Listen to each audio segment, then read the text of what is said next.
pukul 19:10 ya. Untuk mempersingkat waktu, kita mulai webinarnya. Dan apabila teman-teman ingin membuka kamera, dipersilakan. Boleh banget untuk membuka kameranya. Sebelumnya saya izin untuk mengecek audio dulu apakah suara saya terdengar dengan jelas. Sudah jawab. Oke, terdengar dengan jelas ya. Baik, baik terdengar dengan jelas ya. Terus untuk videonya udah cukup baik ya. Baik, selamat malam teman-teman. Izin untuk share screen.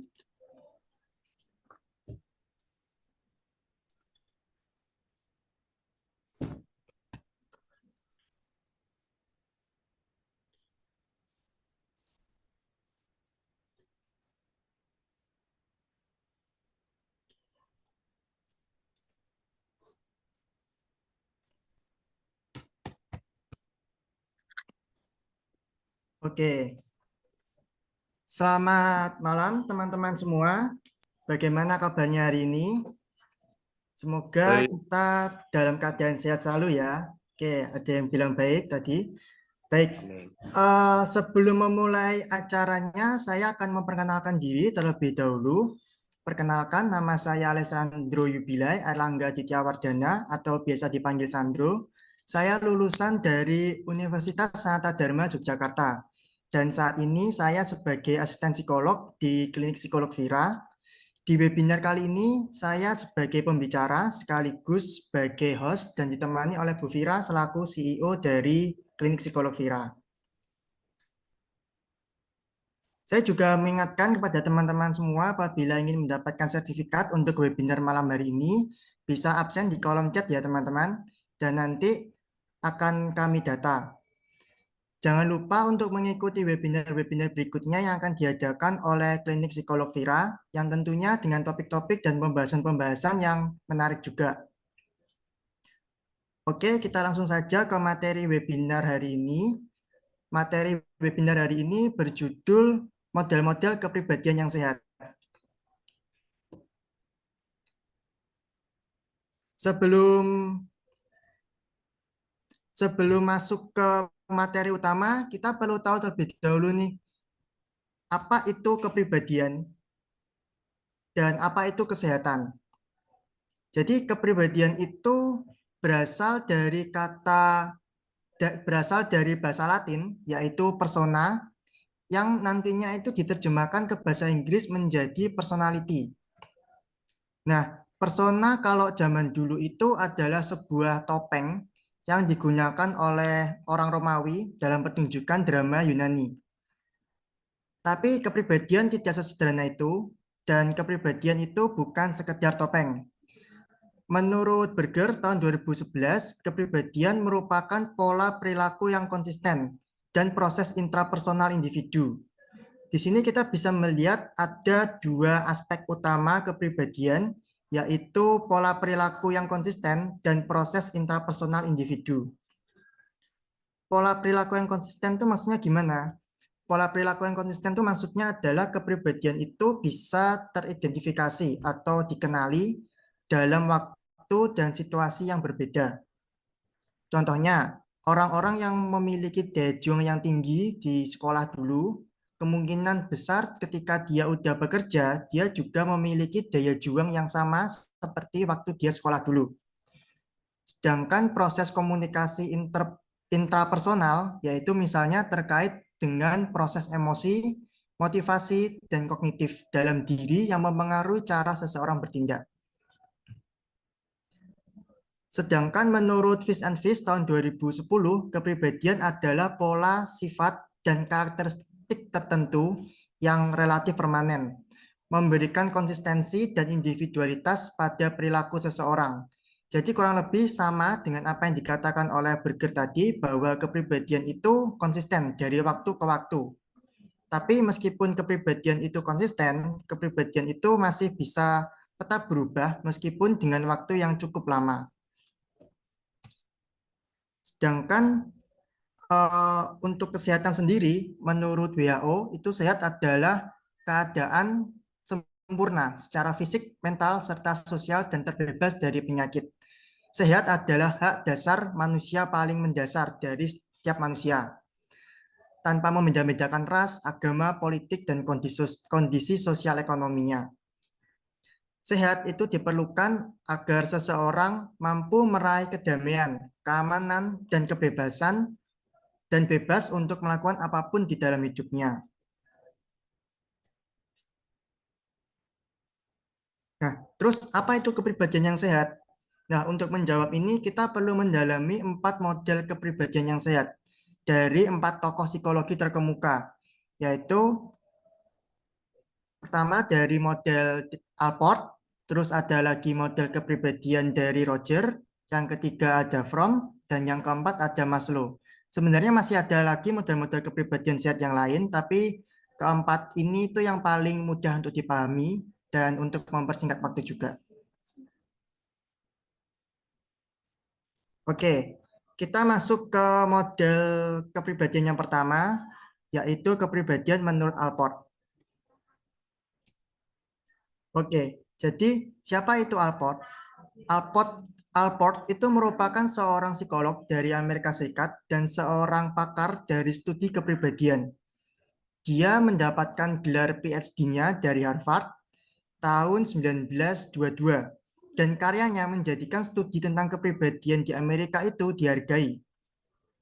Nah, sebelum dia memperoleh gelar PhD-nya pada tahun 1920 di kota Wina, Austria, Alport itu pernah bertemu dengan salah seorang tokoh psikologi yang sangat terkenal waktu itu, yaitu Sigmund Freud, yang merupakan pencetus dari aliran psikoanalisis. Jadi bagi yang belum tahu, aliran psikoanalisis itu merupakan sebuah aliran di psikologi yang berfokus pada ketidaksadaran. Dan menurut aliran ini, semua perilaku dan pikiran manusia itu dipengaruhi oleh alam bawah sadar dan konflik-konflik batin yang ada di dalam diri seseorang. Nah, pertemuan Alport ini tadi dengan Freud itu menjadi pertemuan yang penting bagi Alport karena setelah pertemuan ini Alport itu justru menjadi semakin skeptis, semakin curiga dengan aliran psikoanalisis yang hanya fokus pada alam bawah sadar. Dari pengalamannya tersebut, Alport berpendapat bahwa lebih baik ahli-ahli psikologi itu hanya fokus pada motif-motif seseorang yang ada di kesadaran manusia, daripada harus menyelami alam bawah sadar. Nah, pemahaman inilah yang nantinya menjadi dasar bagi Alport untuk menjelaskan tentang kepribadian yang sehat. Menurut Alport, berdasarkan pandangannya dan hasil penelitiannya, kepribadian yang sehat itu adalah kepribadian yang matang. Nah, seperti apa itu kepribadian yang matang? Alport menjelaskan bahwa ada 7 kriteria seseorang bisa dikatakan memiliki kepribadian yang matang. Yang pertama, yaitu melibatkan diri pada pekerjaan. Nah, menurut Alport, sebenarnya kita itu sebagai manusia awalnya ya, ini tuh hanya fokus pada diri mereka sendiri dan tidak terlalu memikirkan hal-hal yang ada di luar diri kita. Tapi kemudian setelah kita bertumbuh dan memiliki banyak pengalaman, kita mulai fokus pada hal-hal yang ada di luar diri kita, seperti berinteraksi dengan orang lain ataupun dengan pekerjaan-pekerjaan yang kita lakukan. Nah, ketika melakukan pekerjaan, khususnya orang yang sehat itu cenderung akan melibatkan diri sepenuhnya, melibatkan secara langsung dan totalitas pada pekerjaan-pekerjaan yang mereka lakukan. Jadi kalau kita ingin memiliki kepribadian yang sehat, sebaiknya kita harus melakukan pekerjaan yang menurut kita itu relevan, penting, dan berarti bagi diri kita. Semakin seseorang bisa melibatkan diri sepenuhnya pada pekerjaannya, maka seseorang itu akan semakin sehat secara psikologis. Terus yang kedua, ada hubungan yang hangat dengan orang lain. Alport itu membedakan dua macam kehangatan dengan orang lain, yaitu keintiman dan perasaan yang mengharukan. Orang yang sehat secara psikologis mampu memperlihatkan keintiman atau perasaan cinta terhadap orang lain Misalnya, perasaan cinta kepada orang tua, kepada saudara, kepada teman, atau partner.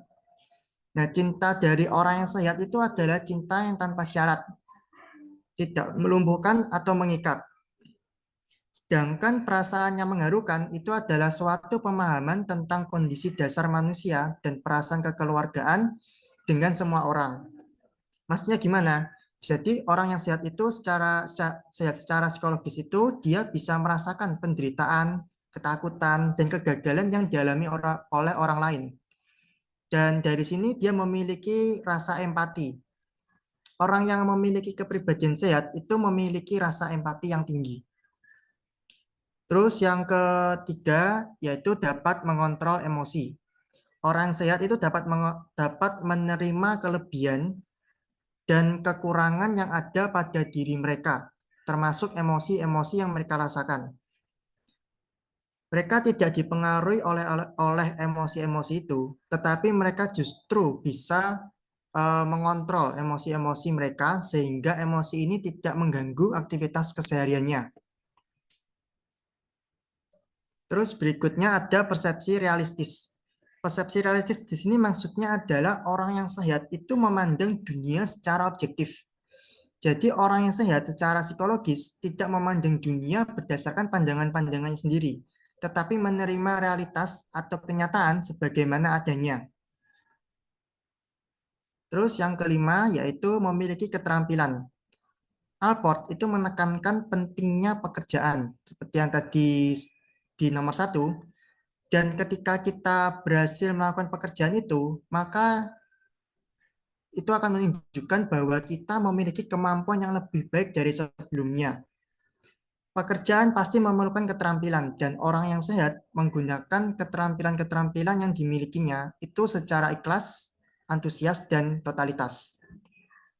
Nah, ketika melakukan pekerjaan, orang yang sehat itu juga berkomitmen, berdedikasi, dan bertanggung jawab. Terus berikutnya yang keenam, yaitu memahami diri sendiri. Nah, orang yang sehat itu mengenali dan memahami diri sendiri. Pengenalan yang diri yang baik, yaitu memahami hubungan antara gambaran diri yang dimiliki seseorang dengan diri yang sebenarnya. Dan semakin dekat hubungan ini, maka orang itu akan semakin sehat. Jadi contohnya kalau misalnya kita beranggapan bahwa kita orang yang sabar, penuh perhatian, tapi kalau kenyataannya kita orangnya mudah marah dan nggak sabaran, berarti ya itu kan berbeda, berarti gambaran diri kita dengan apa yang sebenarnya itu berbeda. Tapi kalau kita menganggap bahwa diri kita itu sehat, diri kita itu uh, sabar, dan kenyataannya kita sabar, nah itulah yang disebut dengan salah satu kriteria dari kepribadian yang sehat. Jadi apa yang kita anggap gambaran diri kita apa dengan apa yang ada di kenyataan itu sama. Terus yang berikutnya ada memiliki tujuan. Orang yang sehat itu pasti memiliki tujuan. Tujuan inilah yang nantinya akan membimbing semua segi kehidupan seseorang, serta memberikan orang itu alasan untuk hidup. Jadi orang yang sehat itu pasti dia memiliki tujuan, dan tujuan-tujuan itulah yang nantinya akan membimbing dia ke depannya seperti apa. Oke, kita langsung ke model kepribadian yang berikutnya, yaitu model kepribadian dari Roger. Oke, jadi Roger ini sama seperti Alport, dia merupakan seorang psikolog dari Amerika Serikat dan mendapatkan gelar PhD di tahun 1931 dari Columbia University Teachers College. Menurut Roger, kepribadian yang sehat itu merupakan suatu proses, dan orang yang memiliki kepribadian yang sehat adalah orang yang dapat berfungsi sepenuhnya. Nah, Roger memberikan 5 sifat dari orang yang berfungsi sepenuhnya. Jadi orang yang sehat menurut Roger itu adalah orang yang berfungsi sepenuhnya. Nah, sifat pertama yaitu terbuka pada pengalaman. Orang yang sehat itu terbuka pada pengalaman, terutama pengalaman-pengalaman baru. Sehingga orang yang sehat itu dia memiliki wawasan yang luas. dan dapat merasakan semua emosi positif dan negatif yang mereka rasakan. Seperti dia bisa merasakan kegembiraan, tapi dia juga bisa merasakan kesedihan atau kesusahan. Terus berikutnya ada dapat menikmati setiap momen. Jadi orang yang sehat itu dapat menikmati setiap momen dalam kehidupannya. Bagi dia, setiap pengalaman itu adalah pengalaman yang baru, meskipun mereka melakukan hal yang sama setiap hari. Meskipun kegiatan-kegiatannya itu juga rutinitas. Contohnya, ketika orang yang sehat itu pergi ke sekolah atau misalnya pergi kuliah atau pergi kerja, lah kerja kalau orang yang nggak sehat dia itu cenderung pergi ke sekolah, ke kuliah atau ke tempat kerja itu ada sesuatu yang membosankan karena mereka beranggapan kalau kegiatannya ya itu aja dan nggak beda jauh. Jadi berangkat berangkat terus sekolah, kuliah, kerja, terus pulang gitu aja terus diulangi setiap hari. Tetapi orang yang sehat justru menganggap kegiatan yang rutinitas itu tadi merupakan pengalaman yang baru dan fresh, walaupun dilakukan setiap hari. Nah, oleh karena itu, sama seperti yang pertama tadi, orang yang sehat itu terbuka pada pengalaman, sehingga kepribadian mereka dipengaruhi oleh pengalaman-pengalaman baru yang mereka rasakan. Berikutnya, yang ketiga yaitu dapat mengambil keputusan. Orang yang sehat itu pasti dapat mengambil keputusan, dan mereka percaya diri pada keputusan yang mereka ambil. Ketika dia mengambil keputusan, dia akan mempertimbangkan banyak hal. Karena orang yang sehat itu cenderung memiliki banyak pengalaman, dan dia juga memiliki banyak wawasan. Maka dari itu dia bisa mengambil keputusan jauh lebih baik daripada orang yang tidak sehat. Dan mengambil keputusan itu menjadi hal yang paling mudah untuk membedakan orang itu sehat atau enggak. Biasanya orang yang tidak sehat itu kalau dia dia itu tidak bisa mengambil keputusan dan mungkin kalau diajak sama temennya atau sama orang lain keluar, ya dia akan nurut aja atau iya iya aja meskipun dia tidak mau gitu. Bahkan sepintar apapun kita kalau misalnya tidak bisa mengambil keputusan, itu menurut Roger itu percuma dan sia-sia. Jadi mengambil keputusan itu merupakan sesuatu yang cukup penting untuk mengetahui apakah seseorang itu memiliki kepribadian yang sehat atau tidak. Berikutnya ada perasaan bebas. Nah, perasaan ini berkaitan sama yang ketiga tadi, mengambil keputusan. Jadi orang yang sehat itu dia bisa bebas memilih. Karena dia bisa mengambil keputusan, dia bisa bebas memilih dan melakukan apa yang dia mau tanpa ada paksaan ataupun halangan. Karena dia masa bebas, dia bisa memaksimalkan semua potensi yang ada di dalam dirinya. Terus karena dia memaksimalkan potensinya itu, dia yakin bahwa masa depan itu hanya bergantung pada dirinya sendiri dan tidak bergantung pada orang lain ataupun lingkungan. Jadi dia sangat percaya diri pada dirinya sendiri, pada keputusan yang mereka ambil. Terus yang kelima yaitu kreativitas. Jadi menurut Roger, orang yang sehat itu pasti kreatif dan dia bisa mengembangkan seluruh kemampuannya. Dia juga orang yang mau bertumbuh dan berkembang. Orang yang sehat itu juga nggak peduli sama komentar orang lain. Jadi dia tuh yang penting dia itu bisa kreatif dulu. Nanti masalah masalah orang lain mau bilang apa ya itu biar terserah mereka. Begitu.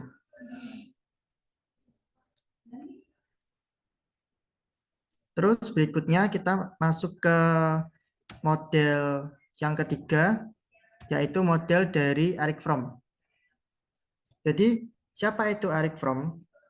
Eric Fromm itu dia seorang ilmuwan psikologi dari Jerman yang berfokus pada psikologi sosial. Jadi dia berbeda dari kedua tokoh sebelumnya yang berfokus pada individu. Alport itu lebih fokus pada masyarakat. dia juga mendapatkan gelar PhD di tahun dia juga mendapatkan gelar PhD di tahun 1922. Jadi Fromm itu memang berfokus pada masyarakat. Jadi menurut dia kepribadian itu dipengaruhi oleh kekuatan-kekuatan sosial atau kekuatan-kekuatan yang ada di luar manusia. Dan menurut dia orang yang sehat itu berasal dari masyarakat yang sehat juga. Nah, seperti apa sih ciri-ciri dari orang yang sehat itu menurut Fromm? Fromm menjelaskan ada 5 ciri-ciri orang itu memiliki kepribadian yang sehat. Yang pertama yaitu memiliki hubungan dengan orang lain. Sama seperti Alport, Fromm itu berpendapat bahwa hubungan dengan orang lain itu sangat penting untuk kesehatan psikologis kita. Cara yang sehat untuk berhubungan dengan orang lain yaitu melalui perasaan cinta. Cinta di sini bukan cinta romantis, tapi adalah cinta terhadap orang tua, cinta kepada teman, dan cinta kepada komunitas. Terus berikutnya yang kedua yaitu kreativitas. Ini juga sama dengan Roger, cuman bedanya kreativitas di sini yaitu menciptakan sesuatu. Jadi menciptakan di sini salah satu contohnya membuat karya. Orang yang sehat itu suka membuat suatu karya, seperti membuat sebuah tulisan, membuat buku, melukis, membuat suatu alat, dan juga yang lainnya. Dan dia beranggapan bahwa menciptakan sesuatu itu berasal dari kreativitasnya. Maka dari itu menurut Fromm, kreativitas itu merupakan ciri utama dari kesehatan psikologis. Terus yang ketiga, yaitu dapat membangun rasa persaudaraan dengan orang lain. Nah, Fromm itu berpendapat bahwa cara yang ideal untuk membangun rasa persaudaraan yaitu dengan melibatkan diri ke masyarakat. Karena dengan begitu seseorang itu bisa memiliki koneksi dengan orang lain. Ya, ini konsepnya juga hampir sama tadi dengan Alport. Nah, sedangkan orang yang menutup dirinya, dia akan memiliki sedikit koneksi atau bahkan tidak akan memiliki koneksi dengan orang lain. Jadi kalau dia tidak memiliki hubungan dengan orang lain, maka dia juga tidak bisa mengembangkan seluruh potensi yang ada dalam dirinya. Terus yang keempat yaitu menjadi diri sendiri. Dengan menjadi diri sendiri, kita bisa mengenali diri kita lebih baik daripada orang-orang yang tidak sehat. Orang yang sehat itu bisa mengontrol diri sendiri dan dia tidak mudah terpengaruh oleh orang lain. Dan yang terpenting ketika orang sehat itu menjadi diri sendiri, orang itu bisa memiliki identitas yang jelas sehingga bisa dengan mudah dikenal oleh orang lain. Terus yang kelima yaitu melihat dunia sebagaimana semestinya. Jadi sama seperti konsepnya Alport tadi, orang yang sehat itu dapat melihat dunia secara objektif atau sebagaimana adanya. Jadi semakin orang itu bisa melihat dunia secara objektif, maka orang itu juga akan lebih siap menghadapi perubahan dan tantangan-tantangan.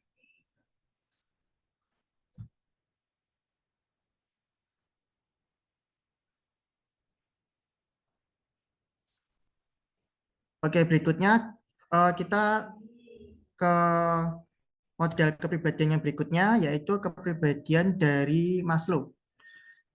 Siapa sih sebenarnya Abraham Maslow itu? Jadi Maslow itu adalah seorang psikolog dari Amerika Serikat juga, sama seperti Alport dan Roger tadi. Dia terkenal akan teori hierarki kebutuhan. Dia juga banyak belajar dengan tokoh-tokoh psikologi terkemuka, seperti contohnya sama Roger tadi juga. Nah, um, ini adalah teori hierarki kebutuhan dari si Maslow tadi. Jadi kalau menurut Maslow, kebutuhan manusia itu dapat dibagi menjadi 5 tingkat. Yang pertama yaitu kebutuhan psikologis. biologis, yaitu kebutuhan akan air, minum, tidur, dan lain sebagainya. Nah, ketika kebutuhan biologis ini atau fisiologi ini sudah terpenuhi, maka manusia itu akan mencari kebutuhan berikutnya, yaitu kebutuhan akan rasa aman, yaitu safety needs. Nah, ketika orang itu udah merasa aman, dia akan naik lagi ke kebutuhan berikutnya, yaitu love and belonging, yaitu kebutuhan untuk dicintai dan merasa terhubung dengan orang lain. Seperti contohnya misalnya seperti pertemanan, kedekatan dengan keluarga, dan eh, perasaan yang terhubung dengan orang lain. Terus ketika dia udah memenuhi kebutuhan pertemanan tadi, kebutuhan sosial tadi, dia akan naik ke kebutuhan untuk mencari penghargaan. Jadi mencari penghargaan di sini maksudnya adalah mencari seperti hal respect, harga diri, status, dan lain sebagainya. Dan kalau dia udah merasa cukup dengan kebutuhan ini tadi, esteem needs ini tadi, dia akan naik ke puncak piramida yaitu aktualisasi diri. Aktualisasi diri ini maksudnya adalah dia bisa mengeluarkan segala potensi yang ada pada dirinya. Nah, kepribadian yang sehat kalau menurut Maslow itu adalah orang-orang yang berada di puncak piramida ini yang udah teraktualisasi diri ini. Jadi dia bisa memaksimalkan segala potensi yang yang dimilikinya. Nah, sebenarnya ada 15 kriteria orang itu dikatakan sehat menurut Maslow. Tapi di sini saya ringkas menjadi beberapa poin penting, yaitu yang pertama sama seperti tokoh-tokoh sebelumnya tadi, yang pertama kepribadian yang sehat itu adalah dia bisa melihat kenyataan secara objektif. Terus bisa menerima diri sendiri, menerima emosi yang dirasakan, berdedikasi dalam bekerja, kreatif, memiliki hubungan pribadi dengan orang lain, memiliki tujuan, dan percaya diri.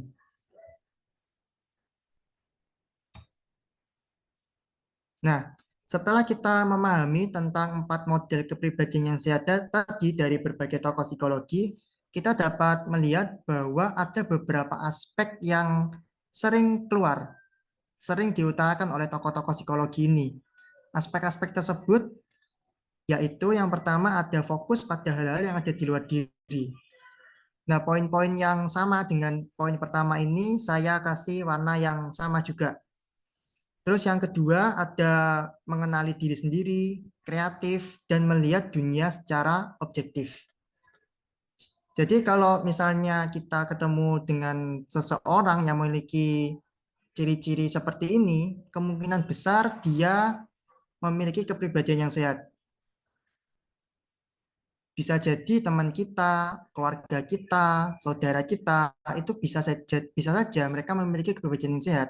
Asal dia eh, memiliki ciri-ciri ini tadi, yaitu fokus pada diri sendiri, dapat mengenali diri, kreatif, dan melihat dunia secara objektif.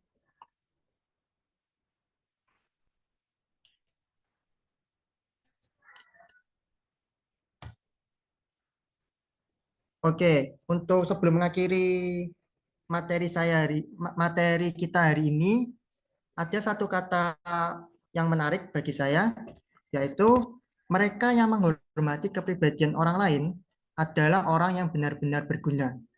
Ini kata-kata dari Albert Schweitzer, seorang filsuf dan teolog. Oke, itu saja materi untuk saya. Apabila ada pertanyaan, bisa langsung tanya di kolom chat ya.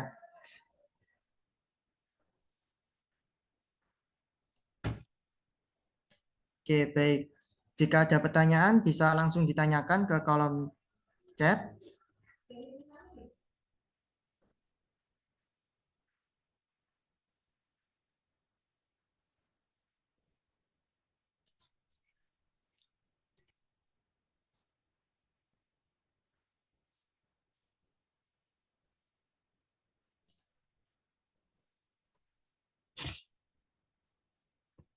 Oke, mungkin saya tunggu 3 menit ya kalau misalnya ada pertanyaan atau masih bingung nih maksudnya kepribadian yang sehat itu seperti apa, mungkin bisa tanya-tanya.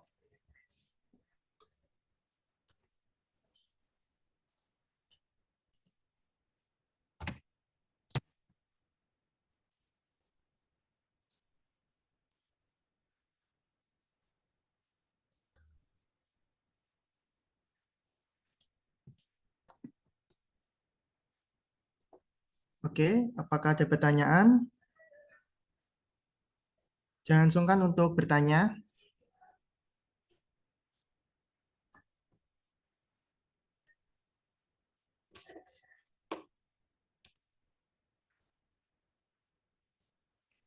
Oke, dari Kak Komang Sriwahyuni ada pertanyaan. Kak, bagaimana jika kita memiliki inner child yang memengaruhi kepribadian kita, terutama dalam mengolah emosi atau jadi lebih sensitif? Oke, ini pertanyaan cukup menarik ya. Jadi, em, inner child ini kan adalah kepribadian yang apa ya, bagian dari kepribadian kita yang masih menetap dalam diri kita, yang kepribadiannya itu tuh nggak tumbuh mengikuti diri kita. Jadi kayak misalnya kita ini udah dewasa, tapi ada satu aspek kepribadian yang masih apa ya tertinggal di masa lalu gitu istilahnya, kayak masih kekanak-kanakan begitu.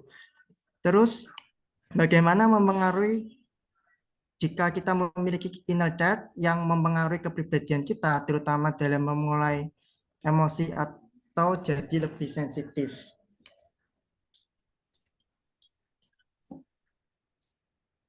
Ya, memang inner child ini tuh sangat ini ya mempengaruhi kepribadian kita ya. Tapi kita bisa kok apa namanya istilahnya mengelola inner child ini agar dia itu tidak mengganggu aktivitas sehari-hari kita. Mungkin kita bisa setiap malam atau sebelum tidur bisa merefleksikan diri terlebih dahulu, relaksasi sebelum tidur, atau bisa juga kalau misalnya inner child itu sudah mengganggu kita, itu bisa menulis. Kita bisa menulis, bikin jurnal. Jadi setiap hari kita tuh bisa bikin jurnal, misalnya sebelum tidur kita tulis dulu apa sih perasaan-perasaan kita, apa perasaan-perasaan yang kita rasakan selama hari ini. Misalnya kita lagi sedih, kita menulis kenapa kita sedih, kenapa apa hal-hal yang membuat kita sedih dan lain sebagainya. Itu nanti kelama-kelamaan inner child ini tuh bisa berkurang dan kita menjadi bisa lebih mengelola emosi kita. Jadi kita tidak lagi gimana ya sensitif juga tidak lagi sensitif juga. Mungkin itu jawaban dari saya. Apakah menjawab Kak Komang Sri Wahyuni? Intinya kita harus journaling kalau ingin ini ya apa namanya mengelola emosi.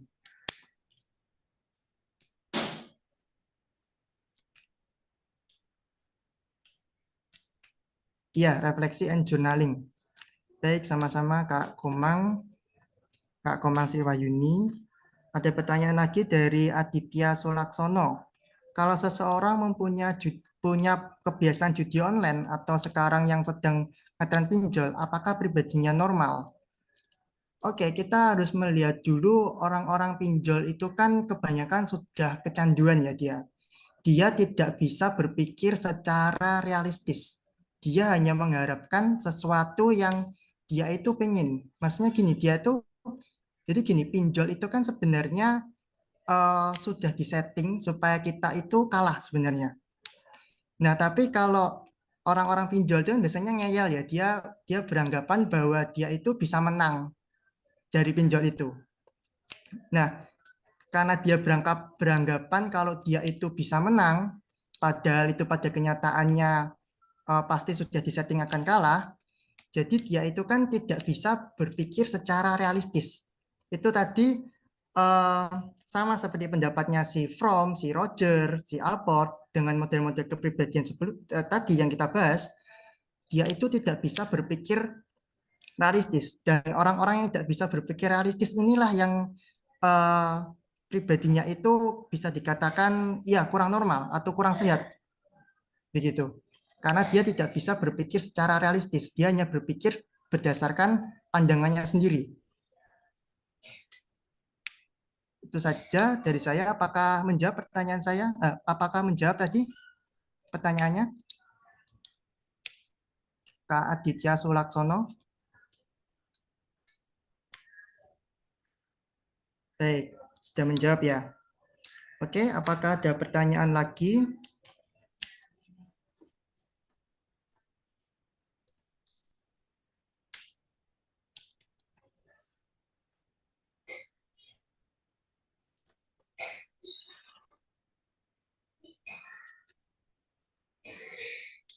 Oke, sepertinya sudah tidak ada pertanyaan lagi ya. Oke, kalau begitu acara akan saya alihkan ke Bu Vira, mungkin